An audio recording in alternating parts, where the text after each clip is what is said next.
नमस्कार, आप देख रहे हैं बिजनेस टुडे बाजार। मैं हूं तान्या आनेजा और टेक्निकल गपशप के इस नए एपिसोड में आपका बहुत बहुत स्वागत है। ये एक ऐसा शो है जहां हम टेक्निकल मार्केट आउटलुक डिस्कस करते हैं, कौन से वो ऐसे सेक्टर्स हैं जिन पर आपकी नज़र होनी चाहिए, कौन से वो ऐसे लेवल्स हैं, ये भी आपको बताते हैं। और देखिए, अगर फ़िलहाल हम इंडियन मार्केट्स की तरफ नज़र डालें तो बुल्स और बियर्स के बीच में जो टग ऑफ वॉर है वो हमें देखने को मिल रहा है।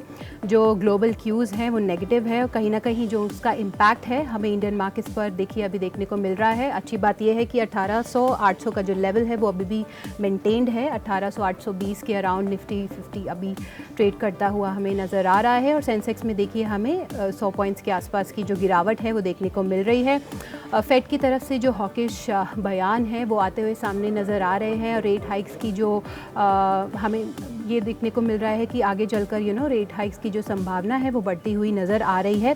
ऐसे में देखिए ये जानना बहुत ज़रूरी हो जाता है कि कौन से वो ऐसे लेवल्स हैं जिन पर अभी आपकी नज़र होनी चाहिए, कौन से वो ऐसे सपोर्ट लेवल है, रेजिस्टेंस लेवल्स है, कौन टेक्निकल मार्केट आउट के टेक्निकल चार्ट्स पर मार्केट्स कैसे दिखाई दे रही है, ये भी जानना बहुत ज़रूरी है।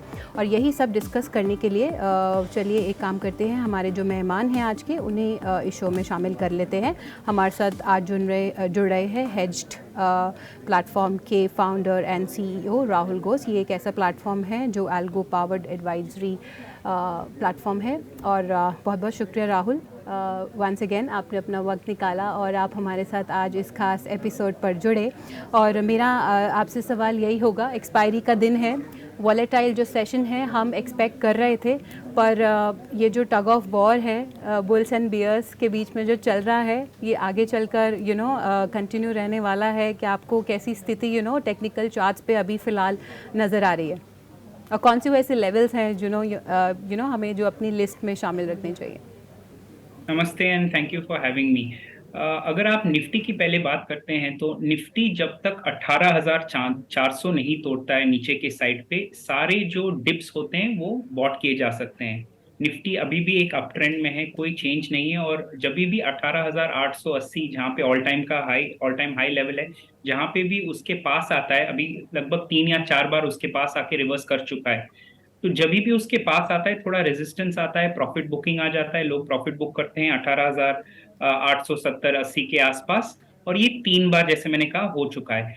इस बार जब इस लेवल के पास जाएगा, हमारा एक्सपेक्टेशन ये है कि ये लेवल तोड़ देगा और all time high Nifty cross कर जाएगा।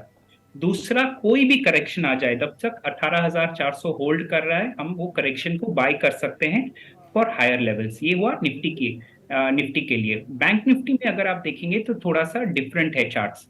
बैंक निफ्टी डेली चार्ट्स पे एक हेड एंड शोल्डर पैटर्न बनाया था कुछ दिन पहले, जो नीचे की तरफ ब्रेकडाउन हो चुका है।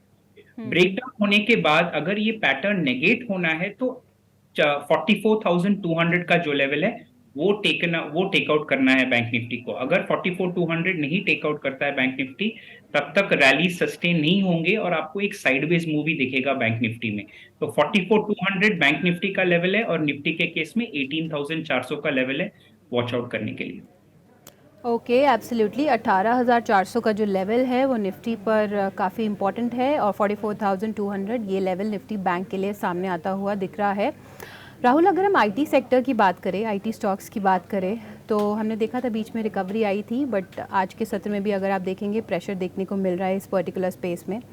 तो आईटी सेक्टर को आप कैसे देखते हैं और कोई ऐसे स्टॉक्स जो आपको लगता है इस स्पेस से अच्छा परफॉर्म कर सके आगे जाके, स्पेशली जितनी हमने करेक्शन अभी तक आती हुई देखी है इस पर्टिकुलर सेक्टर में? तो आईटी सेक्टर पे मेरा व्यू ये है कि फाइनली आईटी जो एक बेयर मार्केट में था इतने महीनों तक, वो फाइनली वो बेयर मार्केट से बाहर निकल रहा है। तो ओके। जो एक अपलेग सर्टेन स्टॉक्स में ऑलरेडी आप देखेंगे स्टार्ट हो चुका है, बट सर्टेन स्टॉक्स में अपवर्ड की तरफ आप और मोमेंटम भी देख पाएंगे। First leg of momentum okay. शुरू हो गया है, कंटिन्यू कर सकता है अपवर्ड मोमेंटम। जो दो स्टॉक्स हमारे रेडार पे है वो एचसीएल टेक और persistent systems. Persistent systems okay. तो एक आउट परफॉर्मर रहा ही है, बट एचसीएल टेक आप नोटिस करेंगे रिसेंटली एक ब्रेकआउट हुआ है और अपवर्ड हायर जाने की सारे पैरामीटर्स, मोमेंटम इंडिकेटर्स भी यही इशारा कर रही है। हायर हाइज हायर लोज जो स्टॉक बना रहे वो भी यही इशारा कर रहे हैं, और जैसे मैंने कहा ब्रेकआउट भी हुआ है। तो आईटी का जो बेयर मार्केट था वो खत्म हो चुका है हमारे अकॉर्डिंग, और स्लोली और ग्रेजुअली और मैं स्लोली इसीलिए कह रहा हूँ कि एक साथ में आपको रन नहीं मिलेगा, आप आईटी सेक्टर को ऊपर की तरफ जाते हुए देख सकते हैं। ओके, इस सेक्टर को ऊपर जाते हुए देख सकते हैं। जो बियर मार्केट है वो इस पर्टिकुलर सेक्टर के लिए ख़त्म हो गया है, और एचसीएल टेक, पर्सिस्टेंट सिस्टम, ये वो ऐसे दो स्टॉक्स हैं जिन पर आप अपनी नज़र रख सकते हैं। अगर हम कुछ न्यू एज टेक कंपनीज़ की ही बात करें तो स्टॉक स्पेसिफिक एक्शन हमें इस पर्टिकुलर स्पेस में भी देखने को मिला है। इनफैक्ट कुछ स्टॉक्स ने अच्छी अमाउंट ऑफ रैली जो है वो दिखाई है, अगर आप पिछले कुछ ट्रेडिंग सेशंस की ही बात करेंगे तो अगर मैं बात करूँ पेटीएम, जोमेटो, डिलीवरी, नाइका, ऐसे तमाम शेयर्स की, तो इनमें से आपको कोई स्टॉक्स जो अभी फ़िलहाल टेक्निकल चार्ट्स पर अच्छे नज़र आ रहे हो? तो इन चारों नाम में से सबसे बेस्ट बेट पेटीएम का नजर आ रहा है। पेटीएम अगर आप नोटिस करेंगे लास्ट मार्च से एकदम एक साइडवेज मूवमेंट में चला गया था, बट कंपनी अभी टुवर्ड्स प्रॉफिटेबिलिटी फाइनली जाने की एक बात बना रहा है, और वो दिशा में जा भी रहा है। कंपनी का लॉसेस बहुत कम हो गए हैं जो लास्ट 2 ईयर में था, और करंटली ब्रेकआउट भी हुआ है। जो मार्च से अभी तक का एक एक रेंज में चल रहा था उससे ब्रेकआउट भी हुआ है। जस्ट एक पॉइंट पेटीएम पे मैं कहना चाहूंगा कि 815 का लेवल पे थोड़ा वॉच रखना चाहिए। अभी प्राइस तो उसके सिग्निफिकेंटली ऊपर है, बट 815 पे वॉच कीजिएगा ये लेवल। अगर 815 के आसपास नहीं दिख रहा है आपको लेवल, स्टॉक सस्टेन भी कर रहा है या साइडवेज भी जा रहा है, शॉर्ट टू मीडियम टर्म के लिए पेटीएम अच्छा लग रहा है चार्ट्स पे। ओके, पेटीएम पर आप अपनी नज़र रख सकते हैं। और अगर हम अदानी ग्रुप समूह की भी बात करें राहुल, तो उसके शेयर्स में भी हमने देखा है जो एक रोलर कोस्टर राइड रही है 3-4 मंथ्स में, वो हमें देखने को मिली है 3-4 महीनों में अगर हम बात करें। बट देखिए कुछ शेयर्स ऐसे हैं जिनमें हमने देखा है कि अच्छी खासी रिकवरी देखने को मिली है रीसेंट लोज से, और कुछ अभी भी स्ट्रगल कर रहे हैं, कुछ अभी भी इतना अमाउंट ऑफ सिग्निफिकेंट करेक्शन नहीं दिखा पा रहे हैं। इस पर्टिकुलर स्पेस पे आपकी राय, और कोई ऐसे स्टॉक्स जो आपको इस स्पेस से अच्छे लग रहे हो, स्पेशली जितना अमाउंट ऑफ करेक्शन हम देख चुके हैं इस पर्टिकुलर स्पेस में? तो अगर 2 महीने पहले आप ये सवाल आप मुझसे करते, तो अदानी ग्रुप में द इजीएस्ट ट्रेड था कि एक लॉन्ग स्ट्रैंगल कर लेते हैं जिसमें एक कॉल भी खरीदा जाता है और पुट भी खरीदा जाता है, और कोई ओके। एक साइड पे आपको एक बहुत ही शार्प मूवमेंट मिलता। बट लास्ट दो ओके। महीने में ये फाइनली ये स्टॉक्स जो है कंसोलिडेट करना शुरू किए हैं। वाइल्ड स्विंग्स जो था होना बंद हो गया है, और फाइनली ये ट्रेडेबल स्टॉक्स अभी अभी कहलाया जा सकता है। पूरे पैक से Adani Ports is our preferred bet. Adani Ports हमेशा एक स्ट्रॉन्गर कंटेंडर रहा है इन सारे पैक में से। जब गिरावट भी आ रहा था, this was one of the first stocks जो जब टर्न अराउंड स्टोरी आया, this was one of the first stocks जो ऊपर की साइड में गया है। अदानी पोर्ट्स में सिर्फ एक बात का ध्यान रहना चाहिए कि 661 जब तक वो प्राइस नहीं क्रॉस होता है लॉन्ग नहीं जाना चाहिए, क्योंकि हम ये चाहते हैं कि थोड़ा सा मोमेंटम हो अपसाइड की तरफ। अभी करंट मार्केट प्राइस 761 747 चल रहा है। 761 के ऊपर अगर अदानी क्लोज होता है, अदानी पोर्ट्स, तो इस पे लॉन्ग जा सकते हैं बोथ मीडियम और शॉर्ट टर्म के लिए। स्टॉप लॉस थोड़ा बड़ा होगा क्योंकि जैसे मैंने कहा कि स्टॉक्स वाइल्ड स्विंग्स देता रहा है, बट जो कंसोलिडेशन हुआ है ये स्टॉक में बहुत ही एनकरेजिंग है, और 761 के ऊपर तो हम बुलिश रहेंगे स्टॉक पे। ओके, 761 का एक ये लेवल है, ये आप अपनी लिस्ट में ज़रूर शामिल रखिए, और अदानी पोर्ट्स को कर सकते हैं आप कंसिडर। इसके अलावा कोई ऐसे सेक्टर्स जो नियर टर्म के लिहाज से आपको अच्छे लगते हैं, क्योंकि हमने हाल फिलहाल की जो मार्केट्स रही है उसमें हमने ये देखा है कि stock specific action, sector specific action हमें खूब देखने को मिला है। डिफेंस कंपनीज़ हैं, सीमेंट कंपनीज़ हैं, तो उसमें हमें जो एक्शन है वो भरपूर देखने को मिला है। तो ऐसे ही कोई सेक्टर जो आपकी नज़र में हो और नियर टर्म के लिहाज से हमारे जो दर्शक हैं उन्हें अच्छा अमाउंट ऑफ रिटर्न दे सके? तो बिल्कुल सही कहा आपने। इनफैक्ट जो पूरा रैली हुआ है सेंसेक्स का, जो ऑल टाइम हाई हुआ है, और अभी निफ्टी जो ऑल टाइम हाई के पास है, ये पूरा सेक्टर रोटेशन की वजह से ही आया है। पहले आप नोटिस किए होंगे कि बैंकिंग सेक्टर आउट परफॉर्म कर रहा था, फिर थोड़े हेवी वेट नेम्स जैसे रिलायंस, एल&टी, टाइटन, ये सब परफॉर्म करना शुरू कर दिए, और last leg of the rally में आप नोटिस करेंगे ऑटो सेक्टर भी पार्ट लिया है। गोइंग फॉरवर्ड दो सेक्टर्स, एक्चुअली तीन सेक्टर्स हैं जो है रियल्टी, ऑटो और सीमेंट। उसमें से ऑटो सेक्टर थोड़ा सा ओवरस्ट्रेच लग रहा है मोमेंटम इंडिकेटर्स पर, बट रियल्टी और सीमेंट हम एक्सपेक्ट करें कि अभी भी अच्छा परफॉर्म करेगा गोइंग फॉरवर्ड। ऑल्सो जब अगर आईटी आप नोटिस करेंगे एक 7-8% मूव आ जाता है high heavy weight IT counters में, मैं इन्फोसिस टीसीएस की बात कर रहा हूँ। तो जो हैवी वेट आईटी है वो भी आउट ऑफ द वुड्स आ जाएगा और वो भी हम जोड़ सकते हैं, बट अभी फिलहाल के लिए तो नहीं। 7-8% मूव अभी भी बाकी है इन हैवी वेट्स में, जिससे कि आईटी भी इस पैक को सेक्टर रोटेशन में ज्वाइन कर सकता है।